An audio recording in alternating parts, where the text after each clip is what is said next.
2,85,00,000 रुपयांच्या थकबाकीपोटी हिप्परगा तलावामधून होणारा पाणी पुरवठा बंद करण्याची पाटबंधारे विभागाची महापालिकेला नोटीस आली असून तसं झाल्यास शहराचा पाणी पुरवठा विस्कळीत होणार आहे।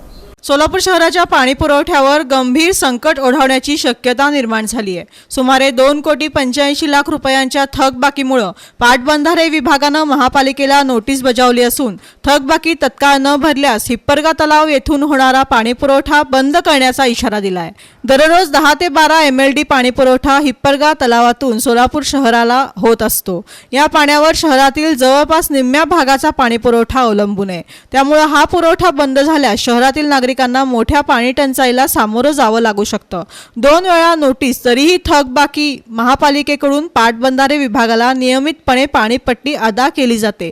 मात्र सध्या 2,85,00,000 रुपयांची पाणीपट्टी थकीत असल्यानं विभागाने 2 वेळा लेखी नोटीस देऊनही अद्याप रक्कम जमा झालेली नाही। त्यामुळे अखेर पाणी पुरवठा बंद करण्याचा इशारा देण्यात आलाय। पाणी बंद झाल्यास काय परिणाम? शहरातील निम्म्या भागाचा पाणी पुरवठा तत्काळ विस्कळीत होईल। टँकरवर अवलंबित्व वाढण्याची शक्यता, नागरिकांमध्ये असंतोष निर्माण होण्याची भीती, प्रशासनावर अतिरिक्त ताण, महापालिकेची भूमिका काय? दरम्यान महानगरपालिकेने आर्थिक अडचणींमुळे थकबाकी प्रलंबित असल्याचं सांगितलं असलं तरी नागरिकांच्या दैनंदिन गरजांशी संबंधित प्रश्न असल्यानं लवकरात लवकर तोडगा काढण्याची गरज व्यक्त केली जाते।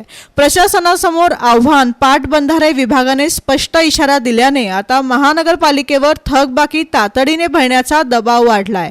अन्यथा शहराचा पाणी पुरवठा विस्कळीत होऊन नागरिकांना मोठ्या गैरसोयीला सामोरं जावं लागणार आहे। एकूणच थकबाकीचा प्रश्न तातडीनं निकाली न काढल्यास सोलापूरकरांना पाणी टंचाईचा फटका बसण्याची शक्यता नाकारता येत नाही।